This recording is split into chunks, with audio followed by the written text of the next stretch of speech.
All right, today we are diving headfirst into the deep end of manipulation psychology. We're going to be exploring the hidden systems, the calculated strategies that some people use to get ahead and achieve social dominance. It's a true architecture of psychological warfare. Let's get into it.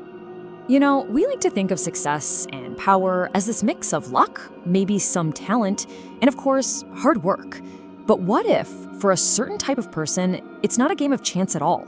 What if it's actually a meticulously calculated science, one that's designed to exploit the very core of human psychology?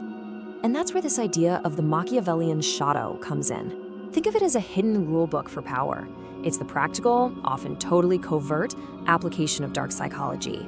A playbook for gaining control and getting what you want, all without ever firing a shot. Okay, so to really understand this architecture, we have to start at its foundation, right?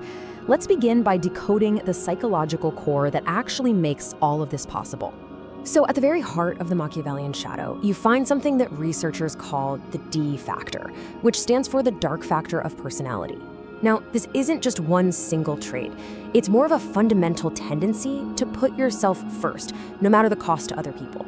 But the really key part here is that last phrase. It comes with a whole set of beliefs that serve as justifications. It's an engine of pure self-interest bolted to a custom-built excuse-making machine. Now, this D factor, it doesn't operate alone. Not at all. It's powered by what you could call a tripartite engine, the infamous Dark Triad. So let's break down its three key components to see exactly how they all work together. First up, you've got Machiavellianism itself, the strategic architect of the whole operation. This is the master planner. People high in this trait tend to have a really cynical view of humanity and a kind of cold, emotional detachment. And that allows for an incredible focus on long-term strategic goals. They aren't in it for a quick win. They are absolutely playing the long game from the shadows. Next in the trio is Narcissism, the charismatic frontman. So if Machiavellianism is the brains behind the curtain, Narcissism is the charming face out front. This trait provides all that social energy, the charm, and the grandiosity you need to attract followers and get that initial influence. And the fuel for this engine? An insatiable need for admiration, what's often called narcissistic supply. And finally, we have psychopathy, the callous enforcer.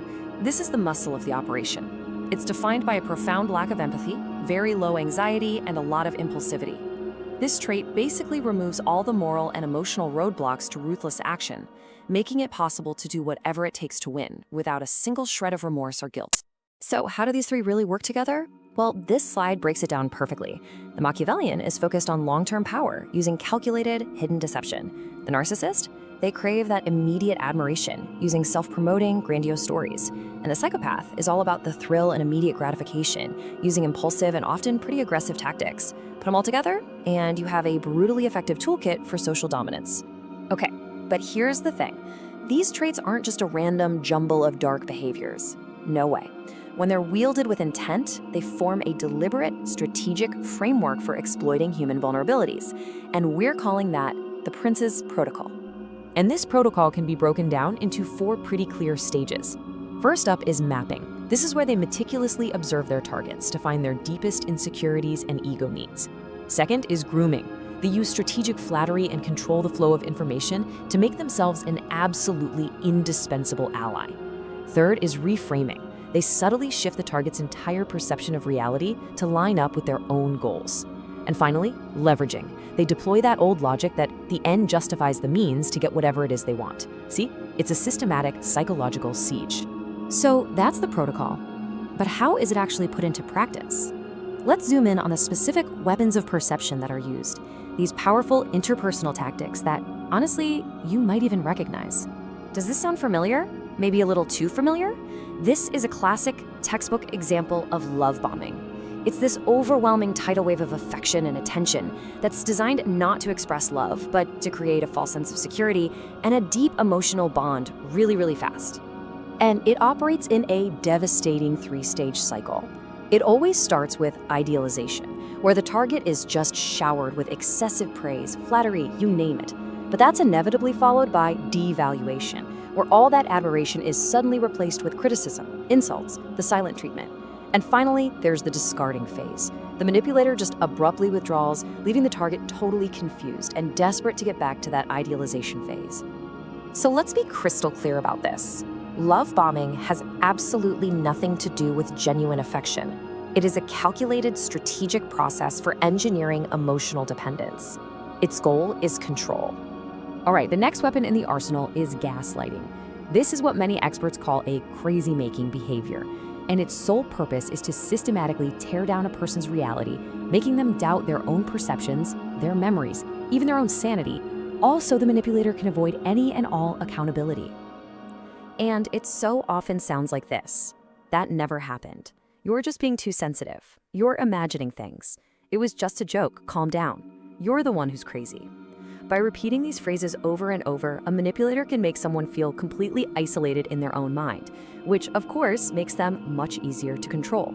Okay, now this is where things get really fascinating and frankly, a bit terrifying. Because these exact same psychological principles, they don't just stay at the one-on-one level. They get scaled up and applied by entire institutions to control whole populations. A sociologist named C. Wright Mills actually identified this group and called them the power elite. He argued that there's a small, very close-knit group of people at the top of our political, economic, and military institutions who are effectively running the show.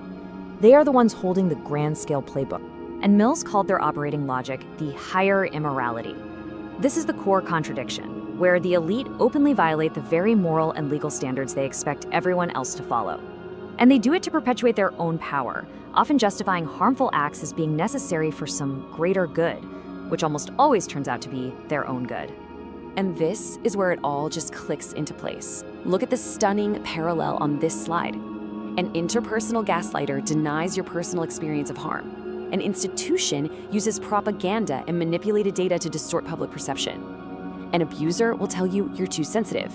And an institution will frame systemic failures, like massive inequality, as just a bunch of individual shortcomings. The tactics are identical, only the scale is different. Because in the end, whether it's one person manipulating another in a relationship or an entire institution manipulating a population, the goal is always, always the same.